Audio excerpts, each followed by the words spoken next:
Guys can remember American Crime Story, The People vs. O.J Simpson, Episode 8, A Jury in Jail, and I was really looking forward to this episode. Because of the title, A Jury in Jail, it just sounded really interesting. I knew it was going to focus on the jury, and of course I talked about in the last episode that the jury must be going through hell. I mean, every time that Ito has to call for recess, or every time the jury has to leave the room, I mean, it really must be an annoying process for the jury, and that's exactly what this episode explored.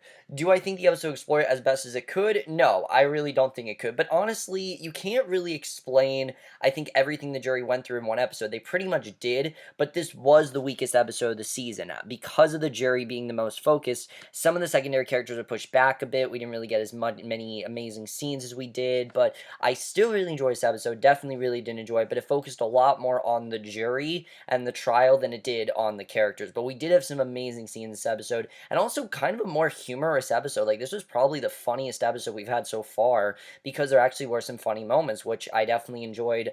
But let's get into this episode because, like I said, I still really enjoyed it. It just probably was my least favorite so far, just because, like I said, it focused more on the jury and less on these characters I really want to see.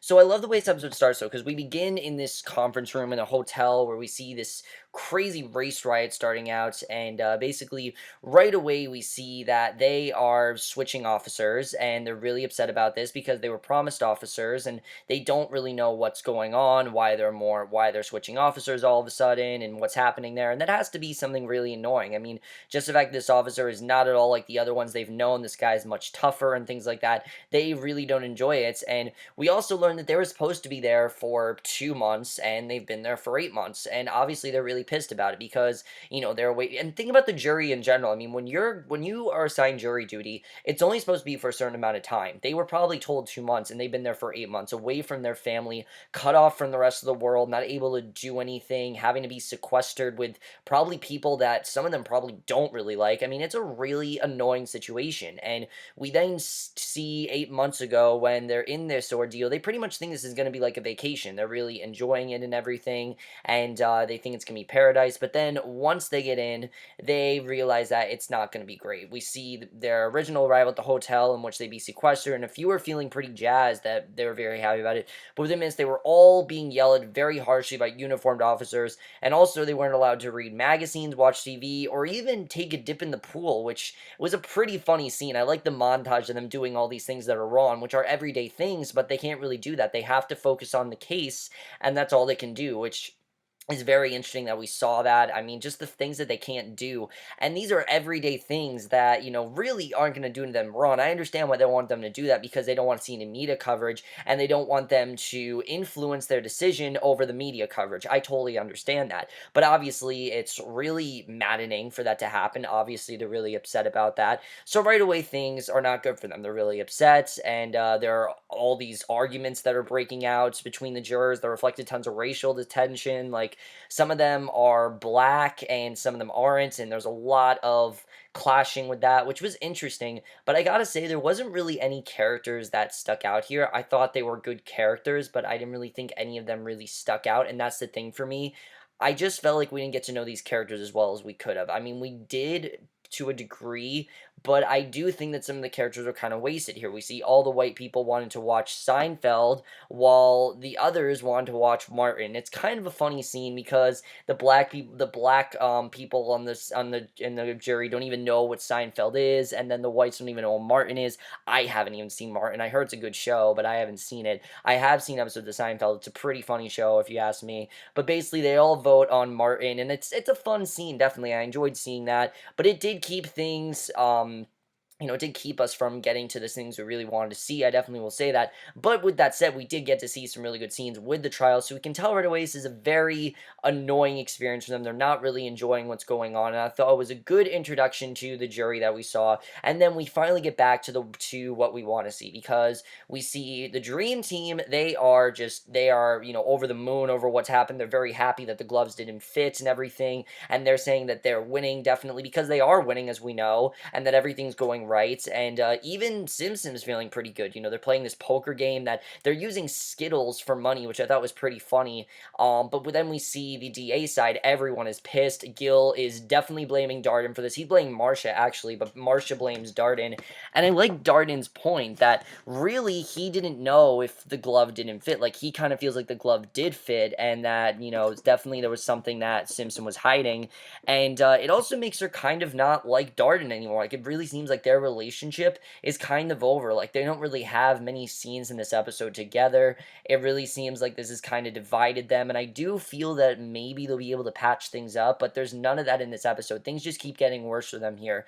Definitely it's very bad, but in her opinion, they still had very convincing DNA evidence on their side, definitely, even though they weren't able to, they don't really have the evidence. They're not really on the winning side right now. Marcia still thinks that they're going to end up victorious in the end because they still have that evidence of Nicole purchasing the gloves and all that stuff, and they already have, the blood and everything. They already know what's going on, so they can already prevent that evidence. But unfortunately, the jurors seem to be actively sleeping during most of the testimony, which it was a pretty dry testimony, and I will admit it was probably the most boring courtroom scene we've had. I've liked the courtroom scenes, but this one was kind of boring, and I understand that was the point. It was supposed to be boring. It wasn't supposed to be interesting, and you can understand the jury really isn't into it. They're sleeping. They don't want to be there. You can understand that, and something they did very well in this episode is make everything really in the point of view of the jury. Like, you really felt like how the jury was in this episode.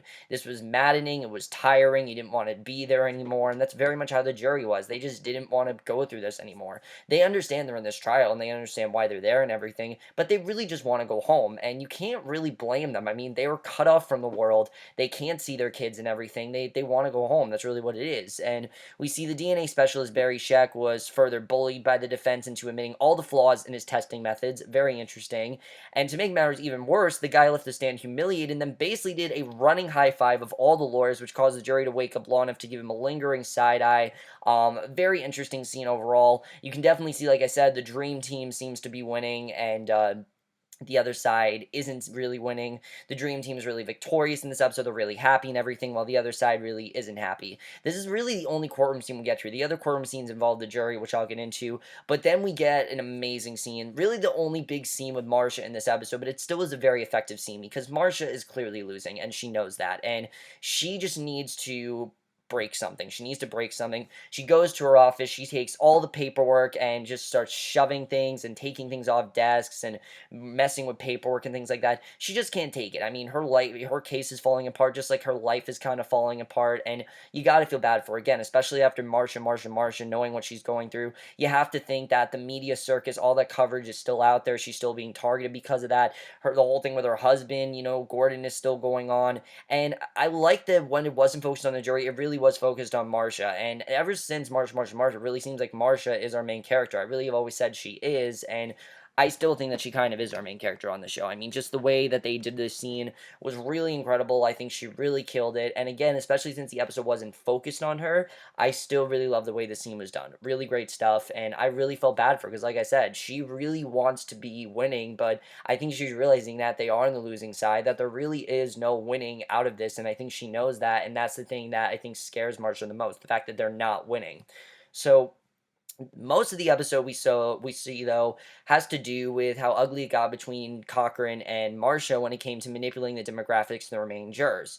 Both sides we see had gouged which jurors seemed most likely to vote guilty or not guilty, and then sought to dismiss any jurors that might not side with them. And obviously they're on very different sides because of the way they think. Cochran is more on the side of people that think that they're going to vote guilty. He thinks that they're going to be more not guilty than guilty, and Marcia thinks that they're going to be a whole bunch of other people. And this meant that several of them were suddenly subject to background checks that revealed information to disqualify them. Now, this was interesting. We found out one man was kicked out for being a possible kidnapper, another was kicked out for lying about a domestic violence victim, another guy had forgotten that he once had his picture taken with Simpson, which is interesting the way he just forgotten that. I think it's just been so long that some of them have just gone crazy, and you definitely see that. Another was accused of taking notes on his fellow jurors in case because he intended to write a book about the whole thing, and you see they're not really upset. They're kind of relieved because they get to leave finally. I think they kind of made made some of this stuff up because they get to leave. They finally get to just get the hell out of there and not be a juror anymore. And I think this really is a relief to them, even though they obviously want to vote guilty or not guilty. At this point, they just want to leave because you can tell that some of these people they don't like, they want to get out of there. And basically, the whole jury is just a mess, we see. And people were getting dismissed right and left. It really seems like everyone was just leaving right and left, which is crazy, but the jury was just way too big at this point, and basically that's what had to happen. So I thought that was definitely very interesting. But the biggest problem is the demon, who Cochrane refers to as the demon. And in my opinion, and basically we see the demon, but basically she had earned that name because she had a reputation for listening to facts and convincing other jurors to vote using logic, which obviously Cochrane is solely against because, as we know, he's trying to create a fake story. And she was obviously untrustworthy for this. So there was a moment when a black juror was dismissed and the demon's number was randomly selected to replace her, and Marcia basically fist pumped it in Cochrane's direction, which you can just tell that Marcia's happy because this is a woman she can trust. This is a woman that's gonna tell the truth. She's not gonna listen to what Cochrane tells her to do, and that's why Cochrane was upset, because Cochrane wants a jury that's gonna listen to what he has to say. Because as we know, Cochrane's trying to create a fake story, and Marcia's very happy that things are going her way. So we see things were getting fierce with the jurors, which could lead to a mistrial, and nobody wanted that. And there was this incredible moment when the jurors became so disgruntled by how they're being treated by the guards that they refused to show up to court on time, we see. And later they all wore black in solidarity. And you just see that they are just so pissed with the way that this is going because the guards treat them like shit. That's really what it's about. It's not the fact they don't like each other, the fact that the guards just treat them like shit constantly. When they've been there for 8 months, they were selected, they've done nothing but stay committed, and the guards don't show them any respect whatsoever, which is obviously something they're very upset about. And I did think it was pretty funny that the one guy in the sweater still wore the sweater, but other than that, they all wore black pretty much, and I thought that was pretty funny the way that that was done. And one juror clearly just went crazy, you see. She had been very vocal about how the guards been treating the jurors differently depending on race, and basically her most damning claim was that the guards had allowed the white jurors to hang out at Target for a full hour, but the black jurors only got 30 minutes at Ross, the basically, which I thought was very interesting, we saw.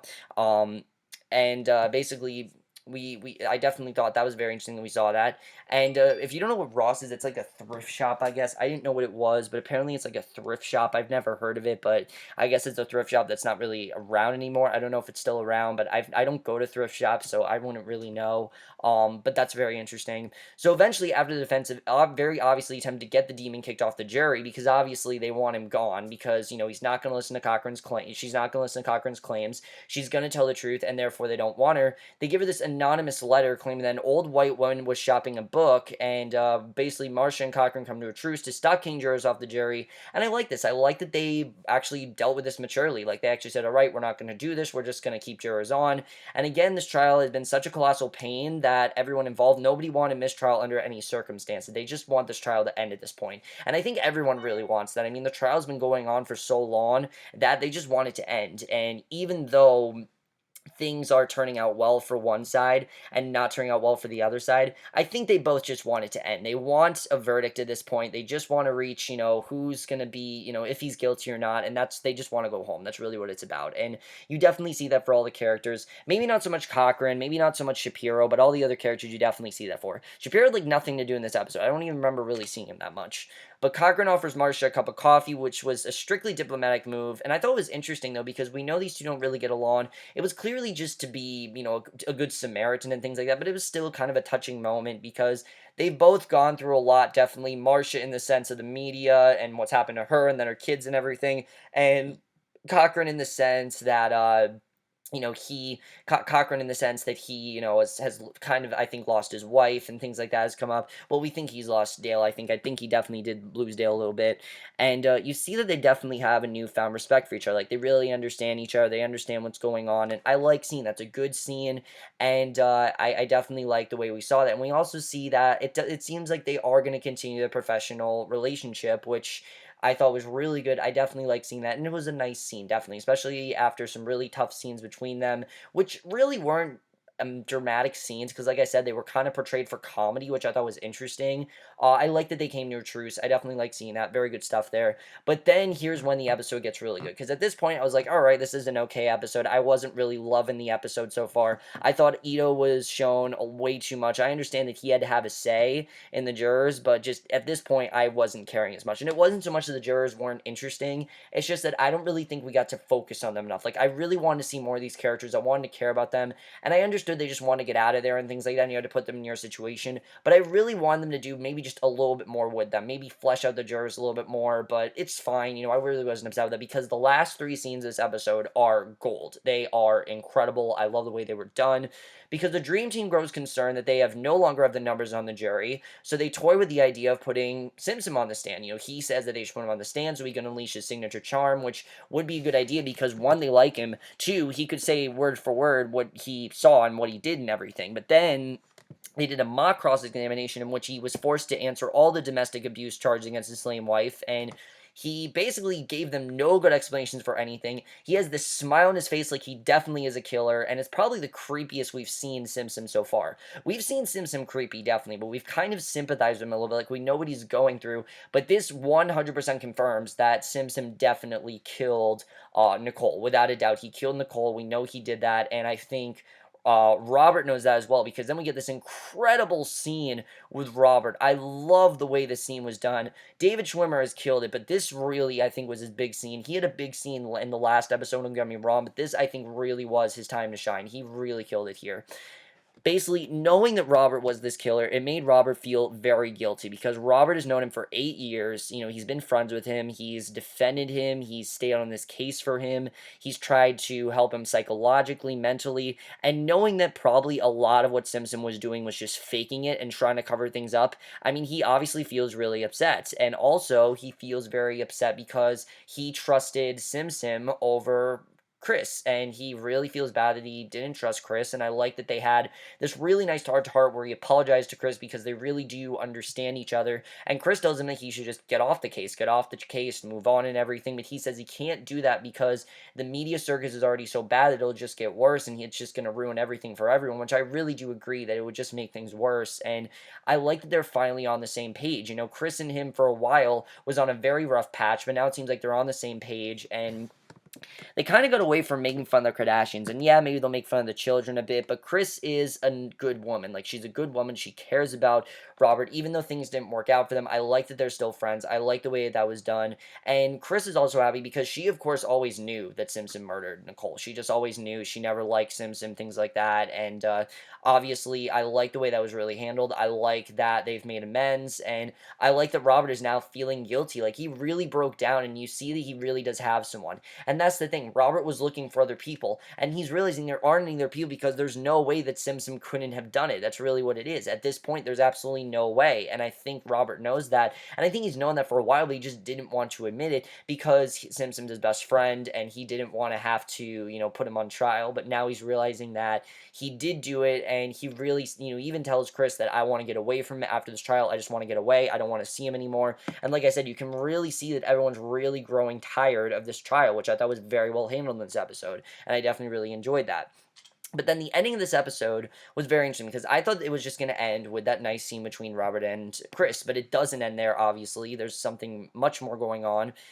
Because obviously Marcia's case against Simpson was starting to look less and less like an uphill battle. It seems like they're going to win now. It seems like definitely that Simpson is definitely going to be charged guilty, and that's what's going to happen. But of course we know that he ends up being charged not guilty. Like, we know that, and we know we have to get to that, and here's a good reason why that could happen, because we see an anonymous tipster calls in, and he had access to audio recordings of Fuhrman talking about framing N-words, basically, which, very interesting. He basically has proof that Fuhrman has said the M-word, and that he has said stuff against black people, and that this really goes with, what Shapiro and Cochran have been trying to do, and that's how the episode ends. So, very interesting cliffhanger, very interesting the way this episode was done. Like I said, not my favorite episode by any means, definitely my least favorite so far. Not that it was bad, it was just, the jury I didn't think was focused enough. I think that the jury was mainly supposed to be the main focus of the episode, which it was, but after they had that whole thing with Cochran and Marcia, it really focused more on the characters, which I like. I think the show is best when it focuses on characters and less on plots, and This episode definitely tried to focus on both of them, and they did a good job of that. Definitely, I think the last episode was better with that, and there were some great scenes. Like I said, the scene with Roberts, the scene with Simpson, even the scene with Marcia destroying her office. I mean, really great stuff overall. They did a very good job with that. And like I said, I think everyone at this point just wants to get off the case. And Marcia thinks that she is winning clearly, but now that this anonymous tipper came in, how is this going to ruin things for Marcia? What's the defense going to do with this? Obviously, the defense is still, they're still going to try to be victorious, even though they know they don't really have much of a battle to fight anymore, because I think they all pretty much know that Simpson is the killer. I think Cochran's going to try to deny it, because again, he wants to go with the story and create this, narrative that the jury clearly is eating up. And at this point, the jury doesn't seem to care, though. I mean, from what we saw, the jury didn't even seem to care really about the story. They just kind of went with what they heard, and they're just like, all right, that's fine. Whatever they heard more of, they just kind of went with that, which honestly makes sense. I mean, when you're a jury, you're supposed to go with how you feel, but obviously they're growing so tired that they don't really get to do that, unfortunately, which kind of sucked, but I understand why they didn't really make a decision there, which I thought was interesting. But basically, what is going to happen with this? What is the defense? Is the defense going to use this? Are they going to find out about the claim? What's going to happen there? That's very interesting. I can't wait to see how that all plays out, because I think that's very interesting overall. I like that Robert is realizing he did wrong. It's a very sad scene between him and Chris, but I like that he knows he did wrong. I like that he knows that he can fix things, and I don't really know if he can fix things. I think he wants to fix things deep down, but I don't really know if Robert can. I feel like he wants to, but can he really? I don't really know. We'll have to see what happens. It's going to be very interesting overall. Simpson definitely is the killer. Without a doubt, he's the killer. We know that definitely. I like the way that was done. Definitely really good stuff there. And there's really not much else to say. Like I said, I think the relationship between Darden and Marcia is kind of broken right now. I don't know if they'll be able to repair things, but right now it seems like they're kind of in a place where things are really bad between them, and I don't know if they're going to make amends, but we'll have to see what happens there. But overall, guys, kind of a low-key episode. Definitely kind of a low-key episode. A lot more focused on the jury and things like that, and that's why I didn't like it as much. It was very low-key, and I like American Crime Story when it's highly intense and when there's a lot going on, and there wasn't a lot going on this episode. It was mainly just getting to know the jury, which, again, I sympathize with them. I understand what they're going through. I like the way that was done. I didn't think they did a bad job with that. It's just because of how great the last, every episode has been, this episode just wasn't as intense. It was very low-key. It was kind of just the middle of the season episode. It was kind of slow as well. Like, some scenes really went on, I think, a bit too slow. But overall, guys, I know you guys saw this episode. Like I said, for me, personally, my least favorite episode of the season. Didn't dislike it. I thought this was a very strong episode, and I really liked a lot of things about it. Like I said, there were some amazing scenes here, and it was funny. Like, it made me laugh, definitely. Like, there were some scenes, like when that woman tried to leave, I actually thought that was really funny. I was laughing. The Seinfeld debate, I like that as well. Really funny stuff there. But over, guys, I'm just guys saw this episode. Love to hear your thoughts on it. Like I said, definitely my least favorite so far. But I will see you guys in my next video, which will be for tonight's episode of The Walking Dead, and we'll see you guys for that. And I'm finally done with American Crime Story. I'm so happy I finally caught up. We have 2 episodes left, and I honestly don't know what's going to happen at this point. I think that hopefully we focus more on the trial and less on the jury, because it just wasn't as strong this week, because we didn't really get to focus on the characters as much. But I definitely looking forward to the last 2 episodes. I can't wait to see what happens. Of course, we know what the verdict's going to be, but what effect is that going to have on the characters? That's what I want to see. We'll have to see what happens with that. Let me know if you guys saw this episode, and I will see you guys next week, which will be for tonight's episode of Walking Dead, and we'll see you guys for that. Okay, bye.